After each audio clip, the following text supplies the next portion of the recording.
आप सभी का स्वागत है गुण ज्ञान एकेडमी में। आज हम लोग एक नया सीरीज शुरुआत करने जा रहे हैं जिसमें हम लोग मुख्यतः इंग्लिश को पढ़ने पे फोकस किए हैं। इसमें हम लोग कैसे कम समय में इंग्लिश को सही सही पढ़ा जाए। ओके, तो आज हम लोग एक स्टोरी लिए हैं। उसका हेडिंग है the smell of bread and the sound of money. रोटी की खुशबू और पैसों की आवाज।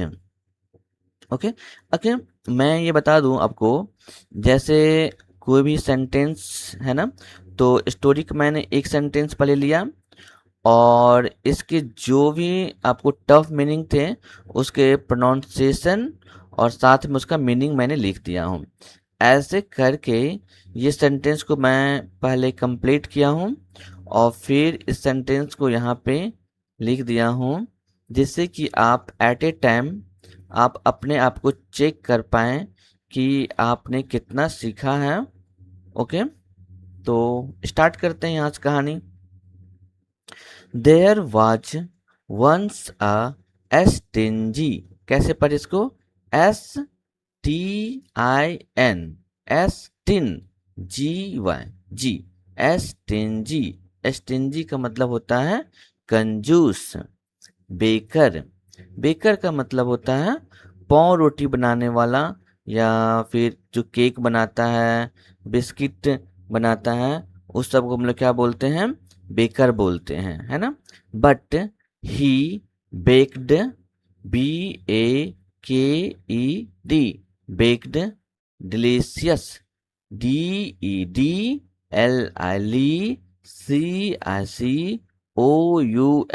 क्या पढ़ेंगे? Yes, delicious. डिलीशियस का मतलब होता है स्वादिष्ट।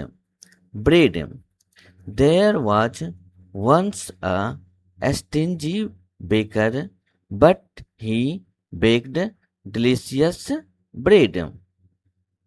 उसी का मैं मीनिंग लिख दिया हूं यहाँ पे, है ना। एक समय की बात है, एक कंजूस बेकर था, लेकिन वो बहुत स्वादिष्ट पाव रोटी बनाता था। There was a poor man, एक गरीब आदमी था। He wished, WISHED, wished, he किसके लिए आया है? तो वो पुअर आदमी के लिए आया है ना। He wished to enjoy, ENNJOY,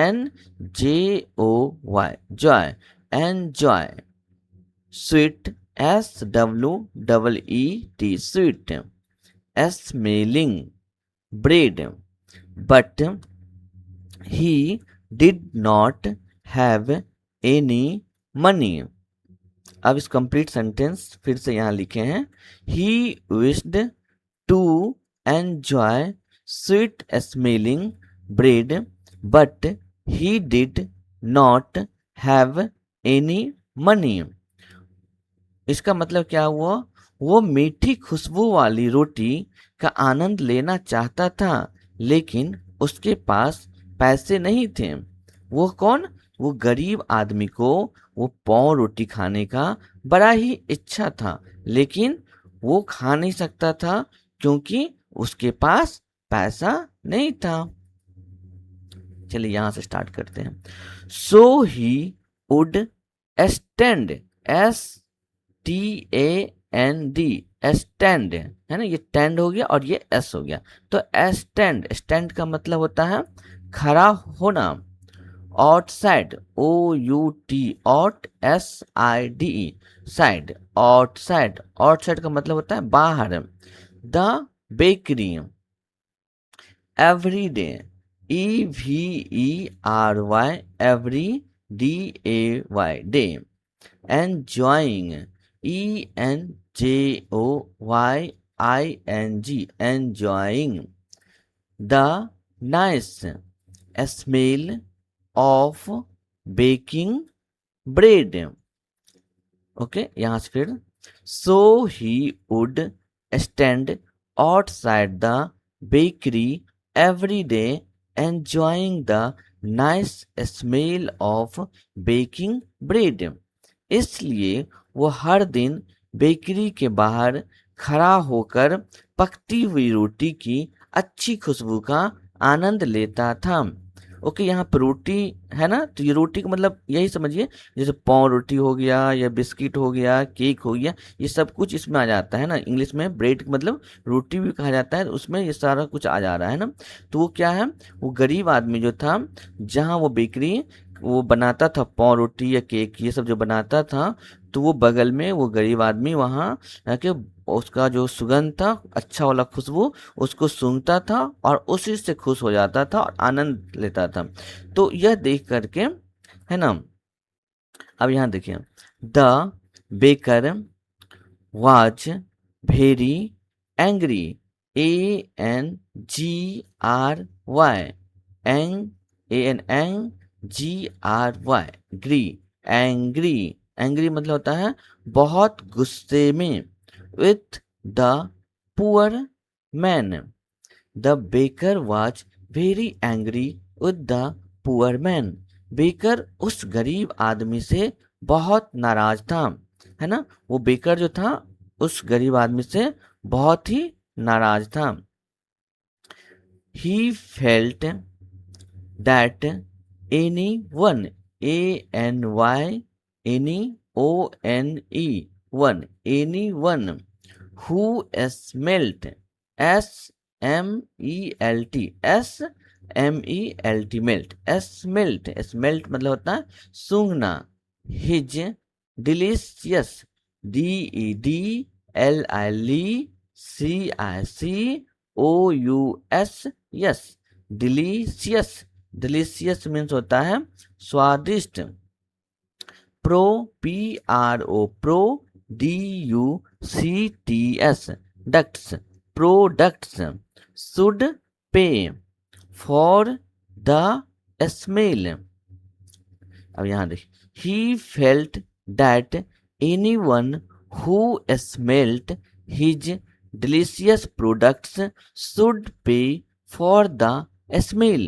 उसे लगता था, किसे लगता था, उस बेकरी वाले इंसान को, उसे लगता था कि जो भी उसकी स्वादिष्ट चीजों की खुशबू सूंघे उसे उस खुशबू की कीमत चुकानी चाहिए, है ना। आया समझ में।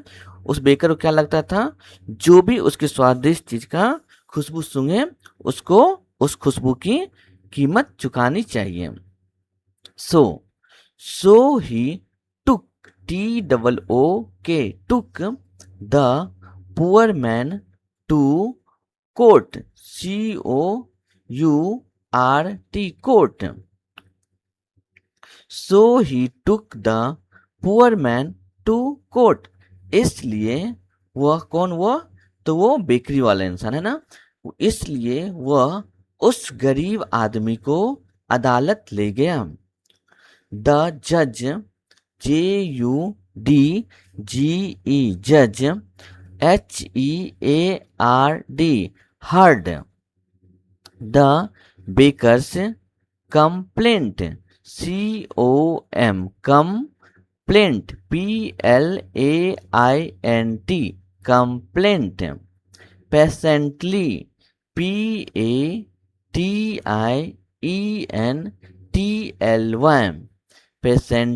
पेशेंटली मतलब होता है धैर्य पूर्वक।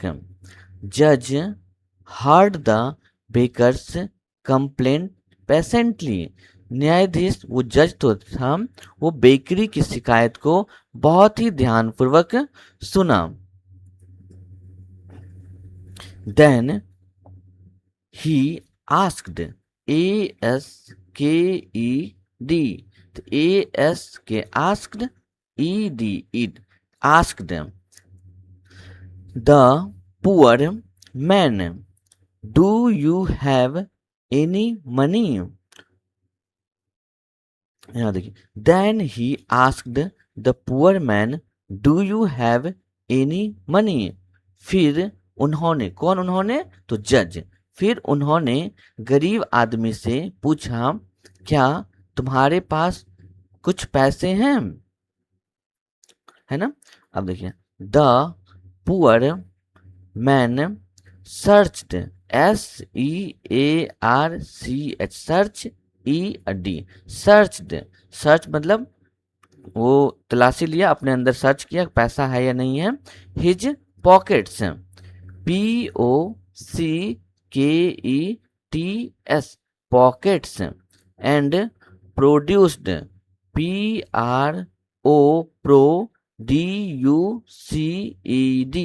Produced two small coins. Poor man searched his pockets and produced two small coins. गरीब आदमी ने अपनी जेब टटोली और दो छोटे सिक्के निकाले। जब वो गरीब आदमी अपने जेब में देखा, खोजा, तो उसको दो छोटे सिक्के मिले। This is all the money I have, he said to the judge. This is all the money I have, he said to the judge. उसने न्यायाधीश से कहा, मेरे पास बस इतने ही पैसे हैं। कौन कहा? तो वो गरीब आदमी ने कहा न्यायाधीश से, मेरे पास बस इतने ही पैसे हैं। The judge took the money from the poor man. The judge took the money from the poor man. न्यायाधीश जो थे, जो जज थे, वो गरीब आदमी से पैसे ले लिए। The baker was DEDLIGHT, light, ED, dilated. Dilated मतलब होता है बहुत खुश होना, है ना। The baker was dilated, baker बहुत खुश हो गया। क्यों खुश हो गया? क्योंकि वो देखा कि जज जो है गरीब आदमी से पैसा ले लिया है, तो वो पैसा किसको मिलेगा? बेकर को। इसलिए वो बहुत खुश हो गया था। ही स्माइल्ड, कौन स्माइल कर रहा है? SMILED, smiled. स्माइल्ड मतलब होता है मुस्कुराना। कौन मुस्कुरा रहा है? बेकर, है ना। एंड ईगरली, EAGER, ईगर, LY, ईगरली, ईगरली मतलब उत्सुकता से। Held, HELD, held, OUT, out. Held out मतलब होता है आगे बढ़ाया या आगे बढ़ना, है ना। His hand, to take the money from the जज। यहाँ देखिए, he smiled and eagerly held out his hand to take the money from the judge. वह मुस्कुराया, कौन मुस्कुराया? बेकर। वह मुस्कुराया और न्यायाधीश से पैसे लेने के लिए उत्सुकता से अपना हाथ आगे बढ़ाया।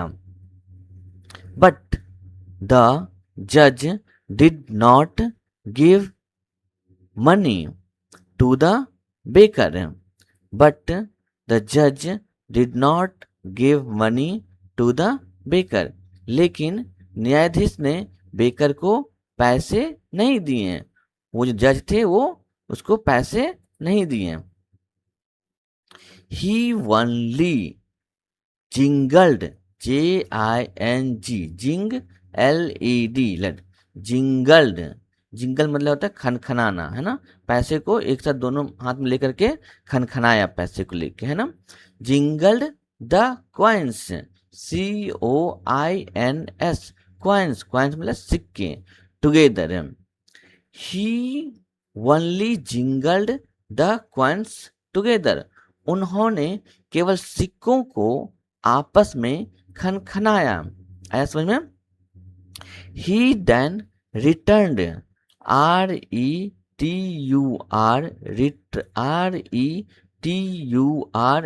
रिटर्न, ED लग गया, ठीक। रिटर्न्ड, रिटर्न मतलब वापस करना, है ना।